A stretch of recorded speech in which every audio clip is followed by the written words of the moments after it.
Could you tell us a little bit about the collaboration between Platinum Games on the development of Metal Gear Rising? When Kojima Productions first approached us with this offer, definitely working on the Metal Gear series was something that made us excited. And when we noticed that the action is something that they were looking for, as specialists in action gaming, we thought we could put forth 110% into Rising and create a game within the universe that people would love. And with that said, there was a lot of pressure that had to be handled, and being able to have 100% confidence in the action, because Kojima Productions let us have 100% control over all the game design. No ifs, ands, or buts, and they were able to capitalize, and it turned out to the game it is now. Could you tell us a little bit more about how this game adds to the genre of the action game? For Metal Gear Rising Revengeance, we wanted to portray Raiden as the character moving forward and forward, never dodging anything, never shying away from anything.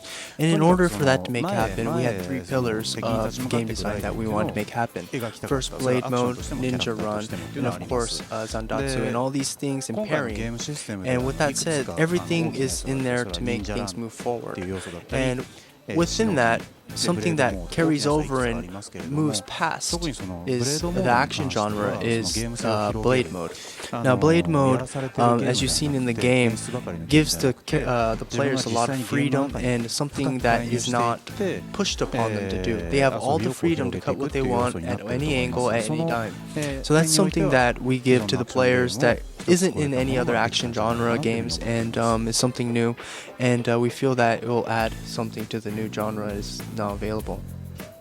Could you tell us a little bit about the influences within the game itself? I see a lot of more like a Western style samurai type game with the naming of the characters or the bosses and things like that. Could you elaborate a little bit more?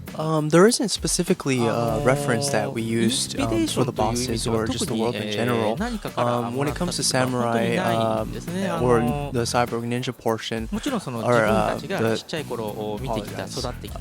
ninja samurai cyborg, that portion is all kind of how we grew up. And as a Japanese developer, we all kind of grew up with that kind of in mind. The fact that the weapon is a blade, and all those things kind of accumulate within how we grew up.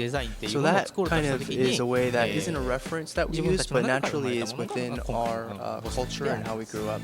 Although it's very game design driven, we wanted to emphasize Raiden's character in the game as well.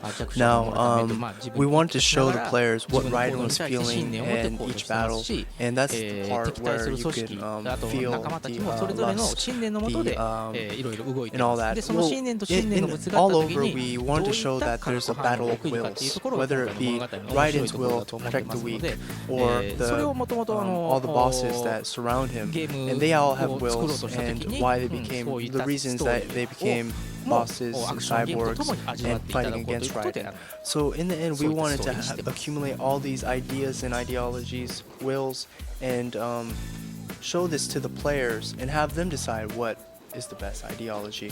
In the end, unless we show this and approach it in a way that we did, it would have been hard to show the character in the way we did. So we wanted to have the story driven also in there as for the character. Zandatsu means, and as far as how it plays within the game? It's very apparent what Zandatsu does as a game mechanic, but we kind of want to have the fans and you also look at the messaging behind it. Raiden has to live on by doing Zandatsu. He has to cut and take energy to move on, to live on. Now, this is whether it be gaining energy or life to live on, or gathering energy to maximize his blade mode time. So there's a lot of messaging behind this too, and as a game mechanic, it's also apparent that you need to use blade mode and cut through to Zandatsu. So it's a great game mechanic, but there's a lot of messaging behind it as well.